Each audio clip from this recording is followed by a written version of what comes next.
Hi, I'm Dr. Tracey Marks, a psychiatrist, and I make mental health education videos. Today I'm answering a viewer question about how you can still have mania or depression in bipolar disorder when you're on medication. It's like if you're on medication, you should be stable, right? Here are excerpts from the question from Jay, and I've edited it just to make it a little shorter. I'm 23 years old. I have bipolar 2 disorder and ADHD. I'm on Lamictal 300, Rexulti 3 milligrams, and Adderall 20 milligrams. I have been hospitalized 4 times in the last 8 months, including attempt of hanging 6 months ago. My most recent hospitalization was in May. Shortly after, I experienced a hypomanic episode that felt great, then felt leveled out. Now I'm experiencing a depressive episode, and it hit hard. I do every June. My question is, how much cycling is normal while on medication? Should I be getting this depressed still? It's pretty intense and came on suddenly. Tried to add in an antidepressant in the past, made things 10 times worse, and I went off the deep end. Is it possible that I am still not on the right meds for me? Med changes terrify me after what happened with the antidepressants. Thank you, Jay, for this question. What you're describing sounds like rapid cycling bipolar disorder. I talk more about rapid cycling bipolar disorder in this video. Rapid cycling happens when you have more than 4 episodes of either depression or mania in a year. And this can happen when you recover from an episode and then have like 2 months where you're feeling fine and then have a recurrence of the same mood state. Or you can switch directly from one mood state to the next without any break in between. So you can go from being hypomanic to depressed to hypomanic again without any period of feeling normal. There are things that can contribute to switching or cycling, like your thyroid state, antidepressants, drugs, or even stimulant use. So Jay is on Adderall for his ADHD, but the use of Adderall can increase your risk of cycling or switching. It doesn't have to. Some people with bipolar disorder can successfully take stimulants without a problem. But it is something to keep in mind if you're having this problem and you also take stimulants. And it's also something to keep in mind if you're having this problem to check your thyroid levels with blood work. Your doctor can write a request for you to get blood work to check this. But here's another big factor, and that's the choice of medication that you're on. Most times people with bipolar disorder require a combination of medications that you take at the same time. Why? Because the medications treat different aspects of the disorder. The main 4 phases that we target in treating bipolar disorder are acute depression, acute mania, mixed states, and the maintenance phase. Acute means that it's the active state that you're in and it's relatively recent. Maintenance phase is the period between episodes when things have stabilized. Not all of the medications work for every phase, so you could be put on a medication because you're manic, and then once that mania goes away, you could have a depressive episode pop up because that original mania drug isn't doing a good enough job keeping your depression away. Let me show you how this works with the actual drugs. The medications we use to treat bipolar disorder fall into 2 categories: the anticonvulsant medications and the antipsychotic medications. We use antipsychotic medications even if you're not psychotic. That's just the original classification that the drugs fell under when they were first developed and later became used as mood stabilizers for bipolar disorder. The anticonvulsant medications are called anticonvulsants because they treat seizures. So neurologists will use them for seizure management. They can also use them for migraines. Some doctors will use them for pain management as well, like nerve pain. Psychiatrists will use them for bipolar disorder predominantly. There are some off-label uses like anxiety, and that's a different video. Off-label means that it's not the original purpose that the drug was approved for. So here's how this breaks down. I'm going to use the brand names because they're easier to say. But I do have a handout for you that you can download from my website that will have the brand name and the generic name for you. You can use this handout as your own reference and as a talking point with your doctor about the medications that you might be interested in. So these are the medications that have been approved by the Food and Drug Administration for acute mania. The antipsychotic medications are Abilify, Safras, Vraylar, Zyprexa, Seroquel, Risperidol, and Geodon. The anticonvulsant medications that have been approved for mania are Tegretol, lithium, and Depakote.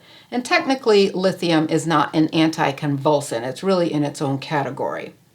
All three of these medications require blood level testing, though. So if you do take them, you're signing up for a commitment of having your blood level regularly checked, fairly frequently at first, maybe like every couple of weeks or monthly, until you get a level that's in the correct range, and then about once or twice a year. For bipolar depression, the only medications approved to treat this phase are Vraylar, Latuda, Seroquel, and Symbyax, which is a combination pill that includes Zyprexa and Prozac. Notice there are no anticonvulsants on this list. For mixed episodes, the approved medications are Abilify, Safras, Vraylar, Zyprexa, Seroquel, Risperidol, and Geodon. Again, there are no anticonvulsants on this list. The maintenance phase is when you're pretty much out of your depression or mania. You can have some residual symptoms, meaning there's still a little bit of something going on, but you're over the hump of the intense symptoms that were causing you a lot of dysfunction. Most people don't have 100% resolution of everything, but they are improved enough to where whatever they have is manageable. So maintenance medications work best to extend the length of time between episodes, or prevent them from occurring altogether, or decrease the intensity of the episode that does come back. Think of these medicines as having armed guards protecting your perimeter to keep the enemy from coming in. The antipsychotic medications approved for the maintenance phase are Abilify, Safras, Seroquel, Geodon, and Zyprexa. The anticonvulsants are lithium, and then there's Lamictal. Now I keep saying approved. FDA approved means that when these drugs were tested, they were shown to work for a specific phase, and that's what they got their approval for. Your doctor can still prescribe medications that are for a non-approved purpose, like using Abilify to help with your bipolar depression. But it may not work as well because it doesn't have a track record for that. But it's still possible that it could work well enough for you. So let's go back to Jay's medication regimen. For bipolar disorder, he's taking Lamictal and Rexulti. Rexulti is an antipsychotic that's only approved to treat schizophrenia and depression. It's not approved for bipolar disorder. Lamictal works best when you're in the maintenance phase, and it really does its best job of preventing depressive episodes or lessening the intensity of them. So Jay, you're really not on something that has a track record of treating mania or even treating acute bipolar depression. Lamictal is not great for a current depressive episode. So if you're taking Lamictal, it's like having a lot of armed troops protecting your perimeter, but if the enemy is able to break through that barrier, Lamictal's done, and another medication has to swoop in and take control. So we tend to use Lamictal along with another medication, which is most commonly an antipsychotic medication. Why? Because the antipsychotic medications are the main ones that do the heavy lifting in treating mania, depression, and mixed symptoms. From the list that I went through, there's only one medication that treats all four phases, and that's Seroquel. So if Seroquel is such magic, why wouldn't everyone take it and never get sick again? Because everyone can't take Seroquel. Seroquel has a lot of side effects. It causes a lot of weight gain, and it may make you very tired. Some people can't wake up until they've had at least 12 hours of sleep. And with this medication, you can't just get up and shake it off. You can spend hours feeling like your head just doesn't clear up until midday. So if you have an early morning job, that's not going to work well. The next drug that's the most versatile in treating 3 out of 4 of the phases is Vraylar. The only thing Vraylar has not been shown to do that well with is the maintenance phase. So because of that, If you take Vraylar, you will probably need to take another medication like Lamictal or lithium to protect your perimeter and keep the enemy from coming back. So the moral of this story is that combination therapy is very common in bipolar disorder because different medications have different purposes. The medication that gets you better may not be the same medication that keeps you better. So often treatment with bipolar disorder requires changing medications because of things like side effects or insurance coverage. The newer medications, or the newer antipsychotic medications that are still brand name only, can cost on an average of $1,000 to $1,500 if you have no insurance. And even if you do have insurance, your insurance may eliminate more of the more expensive medications from the list of drugs that they'll cover. When they do this, they'll request that your doctor use an equivalent, but there may not be an equivalent that will do the job that we want it to do and that you can tolerate.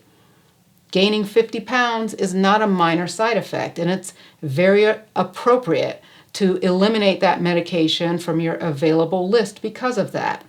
Fortunately, many of these medications are generic and therefore more affordable. In the handout, I'll show you which ones are generic. So we do the best we can with what we have to work with, and if that means taking a medication off-label, so be it if it works. But at least now you know the reasoning behind combining certain medications together and why only taking one may not be enough to keep you from cycling. Watch this video for more information on mixed symptoms in bipolar disorder. I also have a bipolar playlist where you can learn more on some of the things that I talked about in this video. Thanks for watching. See you next time.